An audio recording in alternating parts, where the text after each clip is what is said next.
নবীর ওযু সম্পর্কিত হাদিস অনেক সাহাবা একরাম থেকে বর্ণিত, বিশেষ করে হযরত উসমান রাদিয়াল্লাহু তাআলা আনহু এবং হযরত আলী রাদিয়াল্লাহু তাআলা আনহু থেকে বর্ণিত। হযরত উসমানকে কেউ জিজ্ঞেস করলেন, উসমান নবীর ওযুটা কেমন ছিল? যখন এই কথা বলল, হযরত উসমান রাদিয়াল্লাহু তাআলা আনহু মুখে বলে দেন নাই নবীর ওযু এমন ছিল, এটা বলেন নাই, বরং তিনি তার খাদেম হুমরানকে ডাক দিলেন। ডাক দিয়ে বললেন, হুমরান একটু পানি নিয়ে আসো। পানি আনা হলো।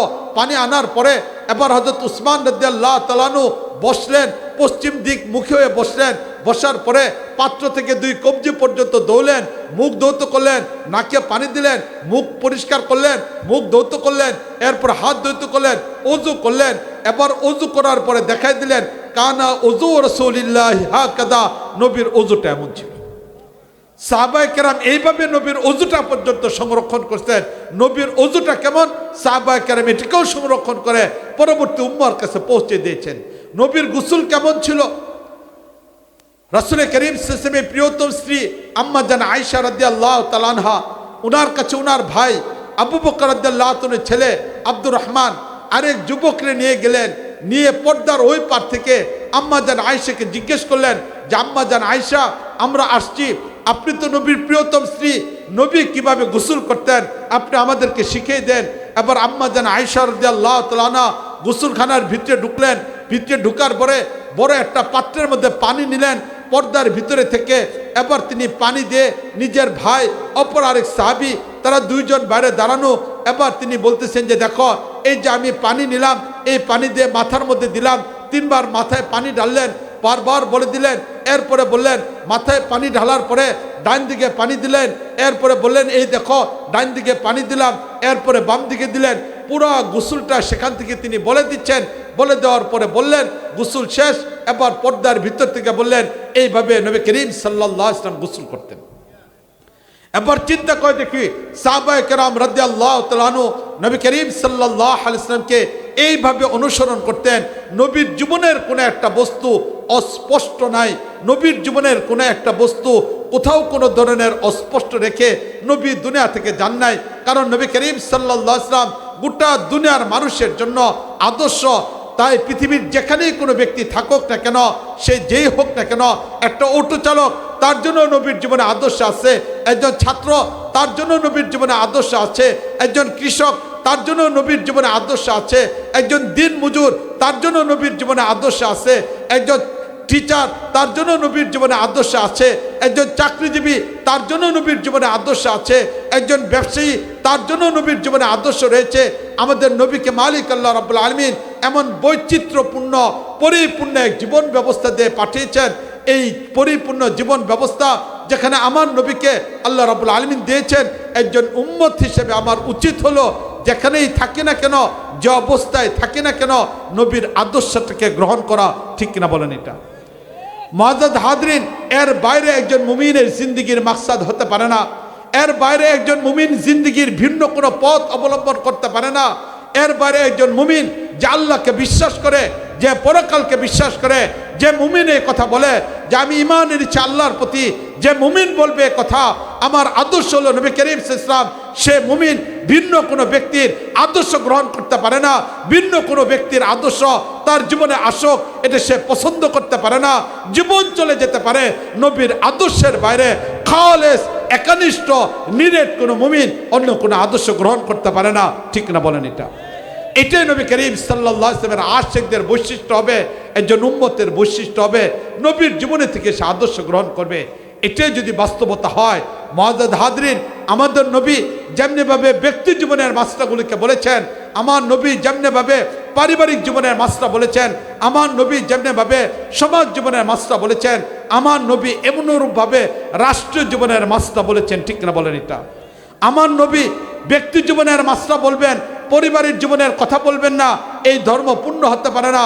পরিবারের জীবনের কথা বলবেন, সমাজ জীবনের মাসলা আলোচনা করবেন না, এই ধর্ম পূর্ণ হতে পারবে না। ব্যক্তি জীবন বলবেন, পারিবারিক জীবন বলবেন, সামাজিক জীবন বলবেন, রাষ্ট্র জীবনের ব্যাপারে আমার নবী কথা বলবেন না। আমার নবী দিক নির্দেশনা দিবেন না। আমার নবী সে ব্যাপারে দিক নির্দেশনা পরিপূর্ণ আদর্শ রাখবেন না।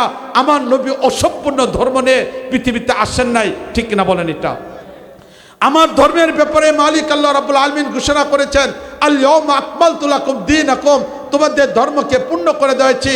এটা আমার ধর্মের ব্যাপারে আমার নবীর মাধ্যমে আমার আল্লাহ ঘোষণা করেছেন। আমার নবী পরিষ্কারভাবে বলেছেন, তারাকতুকুম আলা মিল্লাতি বাইদাই লাইলুহা কানহারিহা, তোমাদেরকে পরিপূর্ণ একটা ধর্মের উপর রেখে যাচ্ছি। এই ধর্মটা এত, যেখানে রাতের অন্ধকার নাই, পুরা ধর্মটা দিনের মতো আলোকিত। এখানে অস্পষ্ট বলতে কোনো বস্তু নেই, বুঝে আসবে না এমন কোনো মাসলা এই ধর্মের মধ্যে নেই। প্রতিটা মানুষের জন্য এই ধর্মের মাঝে অনুসরণীয় ব্যক্তি রয়েছে। ব্যক্তি জীবনের মাসলা যেমন এখানে আছে, নামাজের মাসলা আছে, যাকাতের মাসলা আছে, হজের মাসলা আছে, দান খয়রাতের মাসলা আছে, পারিবারিক জীবনের মাসলা আছে। বাবা হিসেবে সন্তানের সাথে কেমন আচরণ করবে, একজন স্বামী হিসেবে স্ত্রীর সাথে কেমন আচরণ করবে, একজন সন্তান তার বাবা মার সাথে কেমন আচরণ করবে, একজন ভাই তার বোন এবং ভাইয়ের সাথে কেমন আচরণ করবে, এই মাসলা আমার শরীয়তের মধ্যে রয়েছে। সামাজিক জীবনের মাসলা আছে, আমি সমাজে থাকবো, আমার পরিস্থিতিতে কেমন আচরণ হবে, আমার জীবনের মাসলা আসবে, লেনদেনের মাসলা আসবে, বেচা কেনার মাসলা আসবে, সব ধরনের মাসলা আসবে।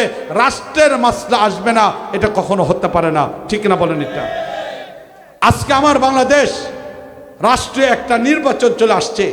এই নির্বাচনের বিষয়গুলিকে কখন আমরা চিন্তা করেছি যে আমার নামাজের মাস্টার যেমন জানা দরকার, আমার পারিবারিক মাস্টার যেমন জানা দরকার, রাষ্ট্র মেরামতের কাজ যখন চলবে ইসলামী ক্ষেত্রে কি বলে আমরা কি কখনো চিন্তা করেছি?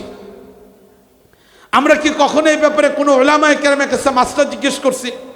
রাষ্ট্র মেরামত কিভাবে করতে হয়, রাষ্ট্র পরিবর্তন কিভাবে করতে হয়, নির্বাচন পদ্ধতি কি হবে, রাষ্ট্রীয় ক্ষমতার পালাবদল কোন পদ্ধতিতে হবে, এটি কি কোনোদিন কোনো উলামায়ে কেরামের কাছে জিজ্ঞেস করছি? প্রচলিত পদ্ধতি ইসলাম সমর্থন করে কিনা এটিকে কোনোদিন মাসলা জিজ্ঞেস করছি? তালাকের মাসলা জিজ্ঞেস করি, বিবাহের মাসলা জিজ্ঞেস করি, নামাজের মাসলা জিজ্ঞেস করি। আমি না একজন মুসলমান, নবী আমার আদর্শ, নবীর জীবনের মধ্যে রাষ্ট্র ছিল, নবীর জীবনে সমাজ ছিল, নবীর জীবনে ব্যবসা ছিল, নবীর জীবনে পরিবার ছিল, নবীর জীবনে ব্যক্তিগত আমল ছিল। সবটাই যদি নবীর জীবনে থাকে, রাষ্ট্রীয় মাসলা কেন জিজ্ঞেস করলাম না? কেন নবীর জীবনে থেকে রাষ্ট্রীয় বিষয়গুলিকে সমাধান করতে চাইলাম না? কেন নবী করিম সাল্লাল্লাহু আলাইহি ওয়াসাল্লামের দেখানো পদ্ধতিকে অবলম্বন করলাম না? প্রচলিত পদ্ধতিতে কেন আমি ভেসে গেলাম? কেন প্রচলিত পদ্ধতিকে আমি আমার আদর্শ বানাইলাম? কেন আমার প্রচলিত পদ্ধতির বাইরে বিকল্প ইসলামী কোনো পদ্ধতির বিষয়ে আলোচনা করলাম না? এই বিষয়গুলিকে নিয়ে আমাদের ভাবা দরকার, এই বিষয়গুলিকে নিয়ে আমাদের চিন্তা করা দরকার।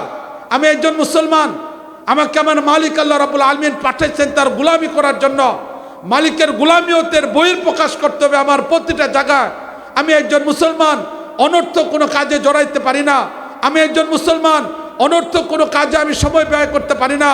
যে পদ্ধতি আমার নবীর পদ্ধতি হতে পারে না, যে পদ্ধতি আমার সাহাবায়ে কেরামের পদ্ধতি হতে পারে না, যে পদ্ধতি ইসলাম সমর্থন করে না, সেই পদ্ধতিতে রাষ্ট্র পরিবর্তন অথবা রাষ্ট্রীয় মেরামতের কোনো কাজে একজন মুমিন কখনো জড়াইতে পারে না। একজন মুমিনের জীবন অত্যন্ত দামি, একজন মুমিনের জীবন অত্যন্ত দামি। সে অনর্থক কোনো কাজে সময় ব্যয় করতে পারে না।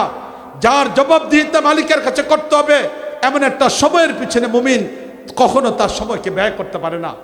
কেন আজকে আমরা মাসলা এটা জিজ্ঞেস করলাম না? উলামায়ে কেরামের কাছে কেন আসলাম না? মুআজ্জাজ হাজরিন, ফতোয়া বিভাগের কিছু দায়িত্ব আমাদের কাঁধে থাকার কারণে প্রতিদিন মাসলা লিখতে হয়, তালাকের মাসলা। এবার মনে হয় যেন ইসলাম তালাকের সাথে সম্পর্ক, এর বাইরে আর কোনো মাসলা আমাদের নাই, এর বাইরে কোনো মাসলা নাই। অথচ রাষ্ট্রীয় একটা নির্বাচন আমাদের সামনে আসছে, একটা ফতোয়া আমি পাই নাই যে ফতোয়ার মধ্যে একজন মুসলমান জিজ্ঞেস করছে, হুজুর রাষ্ট্র মেরামতের কাজ চলতেছে, কোন পদ্ধতিতে ইসলাম রাষ্ট্র মেরামত করবেন? আমার নবী রাষ্ট্র মেরামতের পদ্ধতি না দেখায় চলে যাবেন, এটা কখনো হতে পারে না।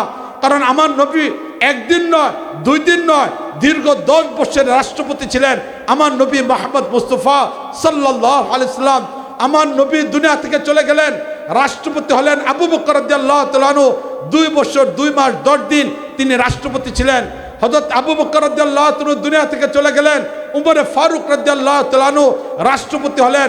এই রাষ্ট্রপতি একদিন দুই দিন নয়, দীর্ঘ 10 বছর হযরত উমর ফারুক রাদিয়াল্লাহু তাআলা আনহু রাষ্ট্রপতি ছিলেন। হযরত উমরের ইন্তেকালের পরে হযরত উসমান রাদিয়াল্লাহু তাআলা আনহু 12 বছরের রাষ্ট্রপতি ছিলেন। হযরত উসমান রাদিয়াল্লাহু তাআলা ইন্তেকালের পরে হযরত আলী রাদিয়াল্লাহু তাআলা আনহু 4.5 বছরের রাষ্ট্রপতি ছিলেন। হযরত আলী রাদিয়াল্লাহু তাআলা ইন্তেকালের পরে 6 মাসের রাষ্ট্রপতি ছিলেন হযরত হাসান রাদিয়াল্লাহু তাআলা আনহু। হযরত হাসান রাদিয়াল্লাহু তাআলা আনহুর পরে রাষ্ট্রপতি হলেন হযরত মুয়াবিয়া রাদিয়াল্লাহু তাআলা আনহু, 20 বছরের রাষ্ট্রপতি ছিলেন। মুআজ্জাজ হাজরিন, এই যে নবী করিম সাল্লাল্লাহু আলাইহি ওয়াসাল্লামের 10 বছর, খুলাফায়ে রাশিদিনদের 30 বছর, মুয়াবিয়া রাদিয়াল্লাহু তাআলা 20 বছর, 60 বছর সাহাবায়ে কেরামের রাষ্ট্র, নবীর রাষ্ট্র। এই 60 বছরের রাষ্ট্র ব্যবস্থা আমার সামনে আদর্শ হতে পারলো না। আমি আদর্শ বানাইলাম, লেনিনকে আদর্শ বানাইলাম, কার্ল মার্কসকে আদর্শ বানাইলাম, মাও সেতুংকে আদর্শ বানাইলাম, আব্রাহাম লিঙ্কনের গণতন্ত্রকে আদর্শ বানাইলাম। অথচ 60 বছর আমার নবী রাষ্ট্রপতি ছিলেন, সাহাবায়ে কেরাম রাষ্ট্রপতি ছিলেন, সেটাকে আদর্শ বানায় নাই। ঠিক না বলেন? এটা এবার চিন্তা করি আমরা কেমন মুসলমান, আমরা কেমন মুসলমান। চিন্তা করি যে আজকে অন্যদের রাষ্ট্রে দেখানো পদ্ধতি আমি সেটাকে অবলম্বন করলাম, অথচ আমার নবী 10 বছরের রাষ্ট্রপতি ছিলেন। নবীর নামাজের মাসলা তালাশ করি, নবীর রাষ্ট্র চালানোর মাসলা তালাশ করি না। ঠিক না বলেন? এটা সাহাবায়ে কেরামকে হক মনে করি, রাষ্ট্র চলাইছেন আবু বকর, উমর, উসমান, আলী, হাসান, মুয়াবিয়া রাদিয়াল্লাহু তাআলা আনহুম, রাষ্ট্র চলাইছেন, ওনাদের আদর্শটাকে গ্রহণ করি না। অথচ অন্যদের রাষ্ট্র কাঠামো মেরামত সেটাকে আদর্শ বানাইলাম, সাহাবায়ে কেরামকে আদর্শ বানাইলাম না, নবীকে আদর্শ বানাইলাম না। আজকে কেমন মুসলমান আমরা একটু চিন্তা করে দেখি।